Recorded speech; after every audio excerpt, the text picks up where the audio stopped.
Taste the Daily. Karur சம்பவம் தொடர்பாக CBI விசாரணை கோரி மனு தாக்கல் செய்த பிரபாகரன் ஏன் மிரட்டப்படுகிறார் என்று அதிமுக கேள்வி எழுப்பியுள்ளது.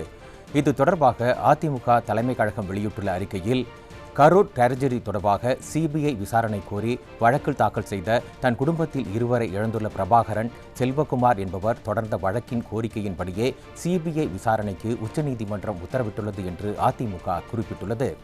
இந்நிலையில் குடும்பத்தார் இருவரை பரிதாபமாக இழந்த துயரில் உள்ளவர் என்றும் பாராமல் வழக்கு தொடர்ந்த பிரபாகரனை திமுகவை சேர்ந்த ஒன்றிய செயலாளர் ரகுநாதன் தொடர்பு கொண்டு வழக்கை வாபஸ் பெற்றால் பணம், வேலை தருவதாக ஆசை வார்த்தை கூறி மிரட்டல் போன்ற தோணியில் பேரம் பேசியதாகவும், அதனை தான் மறுத்த பிறகு தன் பெயருடன் சில ஊடகங்களில் தான் வழக்கே தொடராததாக தவறான செய்தி வெளிவந்ததாகவும் பிரபாகரன் வீடியோவில் தெரிவித்துள்ளார். இன்று திமுக வழக்கறிஞரான வில்சன் மோசடியாக வழக்கு தாக்கல் செய்யப்பட்டுள்ளதாக ஒரு கருத்துவாக்கத்தை திணிக்க முயல்கிறார் என்று அதிமுக குற்றம் சாட்டியுள்ள நிலையில், ஏன் பதறுகிறீர்கள் என செய்த தவறு செய்தீர்கள் என்று திமுகவுக்கு அதிமுக கேள்வி எழுப்பியுள்ளது. மேலும் வழக்கு வாபஸ் பெற உங்கள் கட்சி ஒன்றிய செயலாளர் மூலம் எதற்கு பணம், வேலை தர முன்வருகிறீர்கள் என்றும், ஏன் பிரபாகரன் மிரட்டப்படுகிறார் என்றும் அதிமுக கேள்வி எழுப்பியுள்ளது. நீதி அமைப்பின் உச்சமான உச்சநீதிமன்ற தீர்ப்பையே தங்கள் விஞ்ஞான ஊழல் தந்திரத்தால் திரித்து பேசும் அளவிற்கு எதை மறைக்க, யாரை காப்பாற்ற இவ்வளவு முனைகின்றனர் என்று அதிமுக கேள்வி எழுப்பியுள்ளது. திமுகவின் அரசியல் தில்லுமுல்கள் தீர்ந்தபாடில்லை என்றும், திமுக ஆட்சி செய்தால் நீதியே இவர்களுடன் போர் செய்ய வேண்டிய நிலையில்தான் உள்ளது என்று அதிமுக விமர்சித்துள்ளது.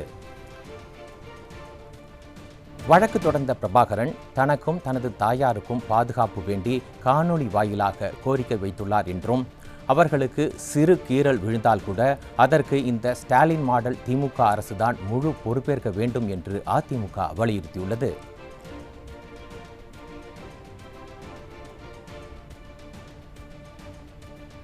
போன 27ஆம் தேதி விஜய் பிரச்சார கூட்டத்துக்கு நானும் என் பாப்பா, என் மாப்பிள்ளை 3 பேரும் போனோம். போனதில் 2 பேர் இறந்துட்டாங்க. எப்படி இறந்தாங்க, எதனால் இறந்தாங்க எப்படின்னு எனக்கு தெரியல. அதனால் பார்த்தீங்கன்னா, நான் சிபிஐ விசாரணை வேணும்னு சொல்லிட்டு நானாகவே பார்த்தீங்கன்னா தான் கேஸ் கொடுத்தேன். இப்போ நேற்று காலையில் பார்த்தீங்கன்னா டிஎம்கேலேருந்து எம் ரகுநாதன் சொல்லிட்டு ஒன்றிய செயலாளர் அவர் இந்த மாதிரி 20 லட்ச ரூபா பணம் தரோம், வேலை வாங்கி தரோம், அதை பண்ணுறோம் இதை பண்ணுறோம் அப்படின்னு சொல்லிட்டு எல்லாத்தையும் கேஸ் வாபஸ் வாங்க அப்படின்னு சொல்லிட்டாப்புல.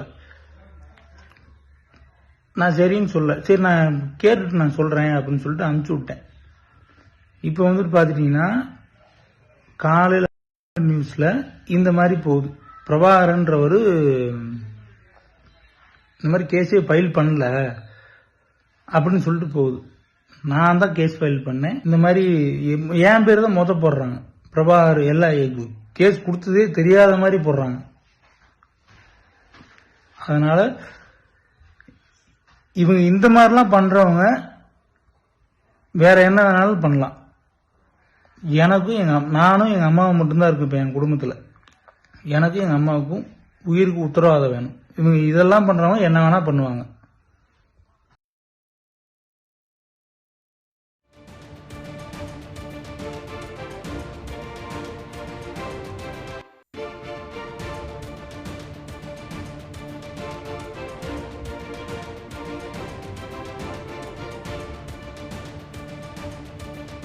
போன 27ஆம் தேதி விஜய் பிரச்சார கூட்டத்துக்கு நானும் என் பாப்பா, என் மாப்பிள்ளை 3 பேரும் போனோம்.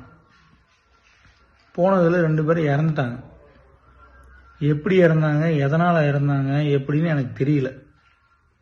அதனால பார்த்தீங்கன்னா, நான் சிபிஐ விசாரணை வேணும்னு சொல்லிட்டு நானாகவே பார்த்தீங்கன்னா தான் கேஸ் கொடுத்தேன். இப்போ நேற்று காலையில் பார்த்தீங்கன்னா டிஎம்கேலேருந்து எம் ரகுநாதன் சொல்லிட்டு ஒன்றிய செயலாளர் அவர் இந்த மாதிரி 20 லட்ச ரூபா பணம் தரோம், வேலை வாங்கி தரோம், அதை பண்ணுறோம் இதை பண்ணுறோம் அப்படின்னு சொல்லிட்டு எல்லாத்தையும் கேஸ் வாபஸ் வாங்க அப்படின்னு சொல்லிட்டாப்புல.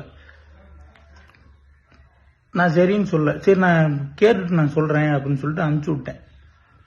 இப்போ பார்த்துட்டிங்கன்னா காலையில் நியூஸ்ல இந்த மாதிரி போகுது. பிரபாகரன்றவர் இந்த மாதிரி கேஸே ஃபைல் பண்ணல அப்படின்னு சொல்லிட்டு போகுது. நான் தான் கேஸ் ஃபைல் பண்ணேன். இந்த மாதிரி என் பேர் தான் போடுறாங்க. பிரபாகர் எல்லா கேஸ் கொடுத்ததே தெரியாத மாதிரி போடுறாங்க. அதனால இவங்க இந்த மாதிரிலாம் பண்றவங்க வேற என்ன வேணாலும் பண்ணலாம். எனக்கும் நானும் எங்க அம்மாவும் மட்டும்தான் இருக்கு. இப்ப என் குடும்பத்துல எனக்கும் எங்க அம்மாவுக்கும் உயிருக்கு உத்தரவாதம் வேணும். இவங்க இதெல்லாம் பண்றவங்க என்ன வேணா பண்ணுவாங்க.